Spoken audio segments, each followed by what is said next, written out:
Good morning, everybody. My name is Irodedu, and I'm the Managing Director for the Global Shea Alliance. We are an industry association for Shea that seeks to promote the advancement of the shea industry so that we have sustainable supply, we have sustainable landscapes, and then we have empowered women and farmers to produce it for us. I'm here today to present at this event, and really thanks to the organizers for always inviting the GSA. I'll be presenting you today on sustainable sourcing of shea. So we have a saying that, the paradox of the paradoxa, where a lot of information in the public knowledge now is on shea use in cosmetics. Everybody knows that shea butter is used in cosmetics. But traditionally, the main use of shea is in food across 21 countries where it grows, and mostly in West Africa. It is used as an oil, as an edible oil for frying foods, for preparing stew, and also for hair and body care. Over the last 5-6 decades, European traders, started testing on shea, and then identified some compositions in some properties in it that was good for, for other uses on the European and the international market. So trading in shea started several years ago, but until the early 2000s, when the European Union passed the law to allow for the use of 5% of the weight of a bar of chocolate, that is what spiked the demand for shea. So this law says that you can use an ingredient called cocoa butter equivalent, which is a mix of vegetable oil plus palm oil, and one of those vegetable oil is shea. So it's called shea stearin. There are other vegetable oils found around the world that can also be used, but the main ingredient in there is shea stearin. It is mixed with palm fraction to produce the CBE. Since this law came into effect, we have seen over 1,200 new applications on the global market in a variety of food applications across the world. And as a result, 85% of all shea exported goes into the food industry as cocoa butter equivalent, and then 15% is used in cosmetics. If you eat chocolate in Europe, any chocolate in Europe, you are most likely to eat something that has a trace of shea butter. So shea is, only found in Africa. It grows in about 21 countries across East and West Africa. There are two varieties. The one in East Africa is Vitellaria nilotica, and the one in West Africa is Vitellaria paradoxa. The main difference is the composition of the stearin and then the olein. Now, the composition in the shea in West Africa has more of the stearin, whereas the one in East Africa has more of the olein. That is the reason why you see most of the international trading in shea comes out of West Africa. It's because of the stearin content and its application as a CBE. Now, if you look at the diagram on my left, it's a tree that is found across the Sahelian zone. Women collect the fruit. You can actually eat the pulp around it, and then they process the kernel that is found in the fruit. Now, you process it by removing the pulp, parboiling it for a couple of minutes, drying it, cracking it, and then removing the kernel in the shell. Then you dry the kernel itself for a couple of days as well. You bag it and then you store it. Once it's stored, you can transform it into butter in two ways, industrially and traditionally. So traditionally, there's a long process where women, crush it, they roast it, they mill it, they knead it, and then they boil it, and then they get the butter. But there are machines around now that large factories run through, both cold press and other technologies available now to extract the butter or the oil from the kernel at the industrial level. Once that is done, they fractionate it through, again, another technology to separate the oil into the main properties they are looking for. So you get, when you fractionate the shea butter, you get stearin, olein, and latex. Stearin is the main ingredient and the most expensive because it goes into the, as a CBE. Olein mostly was used for soap making across West Africa. But then now it's beginning to also find its way into the food industry, like in Madrid and other places. The latex is sold on the local market. Another technology available is the handcrafted butter that women do at the village level. You can refine it to be able to ensure uniform quality of the butter. Because if you have, say, 20, 30, 1,000 women processing shea with their hand, there are varieties in the quality that each person produces. So the refining removes all impurities and standardizes the quality for you. But the refining is mostly done for the shea destined for the cosmetic industry. And the fractionation is also mostly done for shea destined for use in the food industry. So once it's refined, it goes into application as, in different cosmetic products.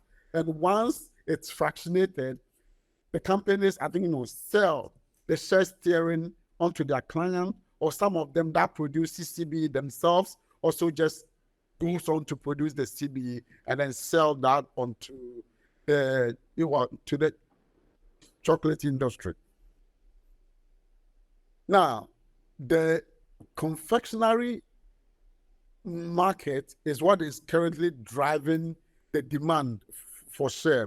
And a few examples I would point out to relate to regulations. Regulatory changes around the world has really impacted the demand for shea in the confectionery industry.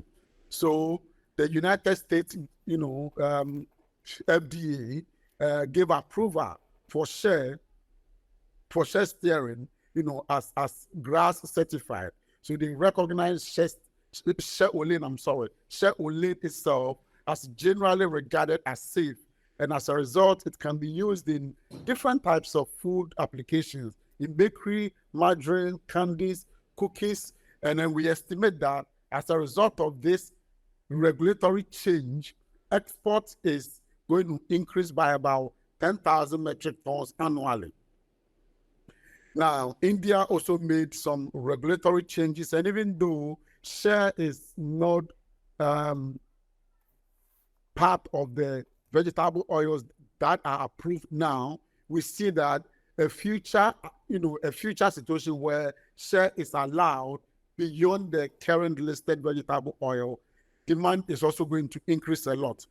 China also has made regulatory changes, and shea can now be used in chocolate, candy, ice cream, bakery products, and for frying as well.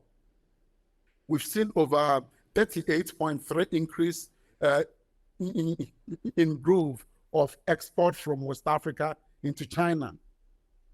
And one of the most important regulatory change that has come is the US FDA temporary marketing permit that has been granted for shea stearin in chocolate use.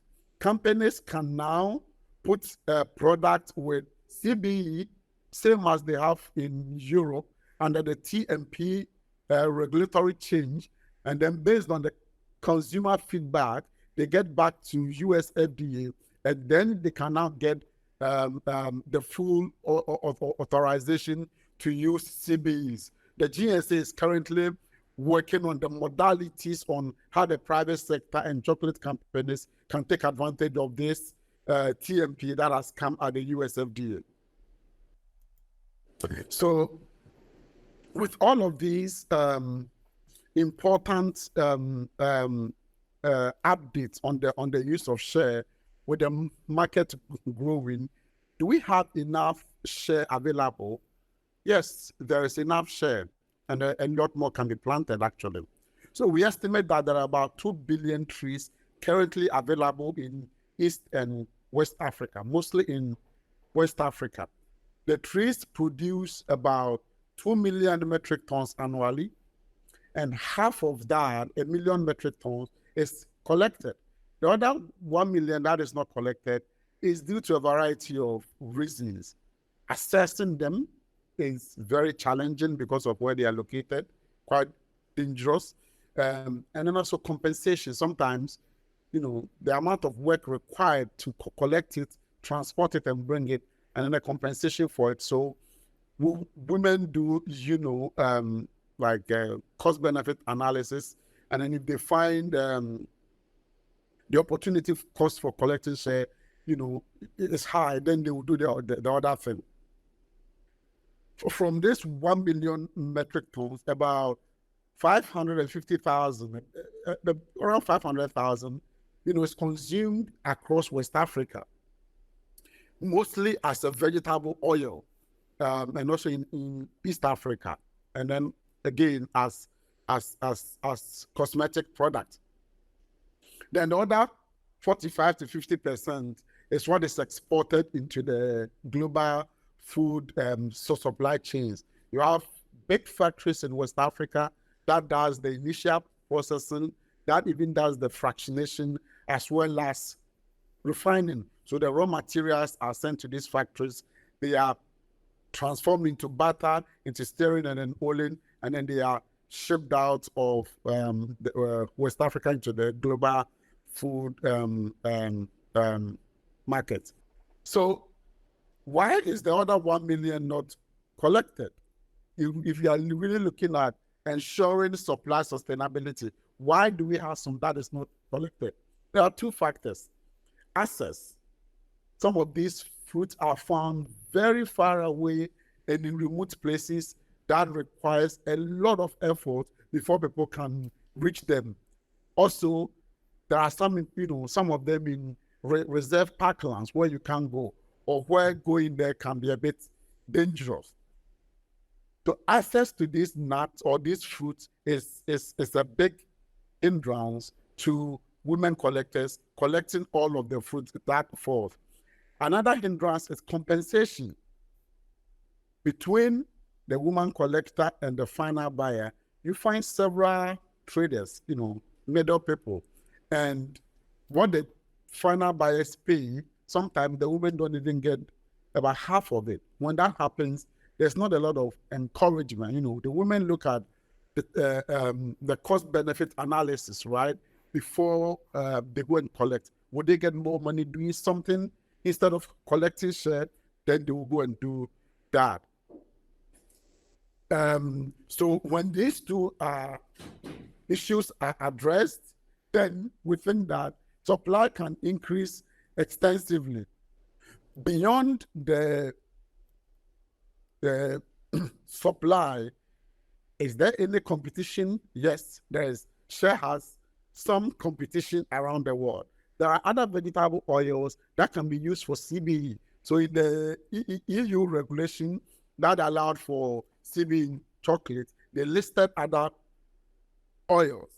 So you can use sal, lipi, cocoa butter, and mango butter. Beyond these vegetable oils, other regulations, for example, in Japan and other Asian countries, allow for, enzymatically modified sunflower, which performs the same function as Shea stearin. And once these become mainstream and are authorized around the world, then Shea will really see very big competition. But for now, the volume of Shea is so much and its functionality is so perfect that, the other vegetable oils are not able to compete Shea as a major ingredient for producing CBEs. Are there opportunities for growth? Yes. The GSA believes that there are going to be new applications that in the food industry, like in the vegan, in the margarine, and even across West Africa, where we see urban populations in West Africa begin to eat shea oil as a main vegetable oil. We also see that cost is an opportunity. Shea is relatively not expensive compared to other commodities, and so it allows for, compared to cocoa, and so it allows for companies to be able to do very good economics on, introducing CBE into their chocolates that allows them to even access new markets. Cost is a component for Shea to grow globally. Then functionality. Shea is very flexible. You speak to the chocolate companies, and the companies that uses the CBE, it's very flexible and adaptable. It has a high melting point, and it has different properties that makes it possible for companies to produce chocolates for different geographic markets around the world. Shea is also sustainable. Nobody plows land or destroys forests to plant the trees. The trees grow on their own. Human beings protect them, and so it's a sustainable product. And that sustainability story around it is an opportunity for the industry to grow. Now, a lot of consumers are not aware that they are consuming Shea in the chocolate that they consume. Now, when they become more aware of the properties of Shea, the health benefit of consuming Shea, then it will also be an opportunity for Shea to go. And then finally, regulations. As regulatory changes come around the world, it opens up new markets for Shea. Now, in order to be able to produce more Shea, ensure that the Parklands are existing and that there is enough supply, a lot of actions are required to be able to produce Shea sustainably in the right volumes, at the right price, and then, and then also for the market. We need to make a lot of investment in landscape restoration, really to protect the trees that are there currently from being cut down. We need to support the GSA Action for Shea. We need to support activities such as the Action for Shea by the Global Shea Alliance, as well as the Great Green Wall Initiative, so that the existing stock of trees are protected. And then there's the need to also invest in alternative fuel wood so that people won't cut these trees down for firewood. And then there should be a lot of effort on women empowerment, such as making sure that women get living income for the work that they do from Shea, as well as introducing alternative livelihood activities in order to make sure that continuously supply comes to the markets and then ensure a sustainable industry. Thank you.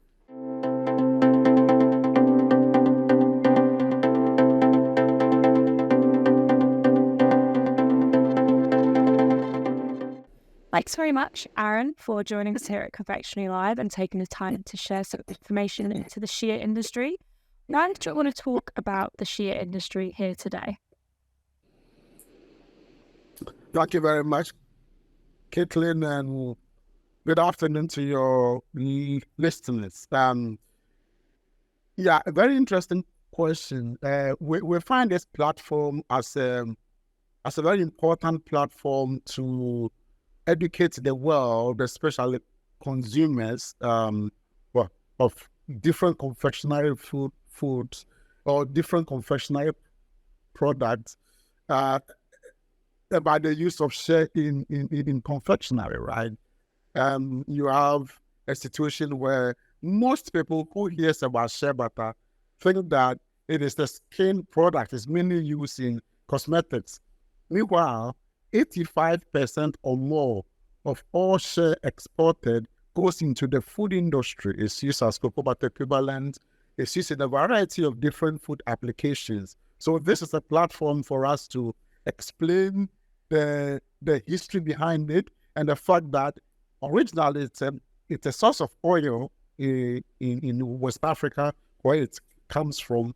And so it's perfect, also as an ingredient for confectionery food globally. So really, it's an opportunity for us to educate the world around it, and we are happy to be here. Well, thank you for being here. In your presentation, Aaron, you spoke about the growing number of applications Shea has been used in. Have you seen this have a positive impact on the industry? Yes. Oh, yes. Oh, yes.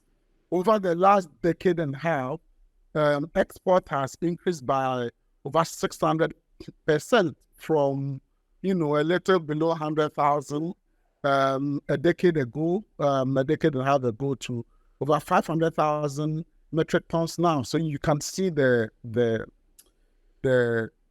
impact, right? But for coronavirus, the demand was going to increase. It stopped a bit, but then it started, picking up again. And it's not just in the dominant markets in Europe, where for a decade that is where the export went to, the usage was, but it's now expanding into Asia, into North America, and in other places around the world. Yes, export has increased, and we've seen that it is as a result of this increasing application in a variety of food products.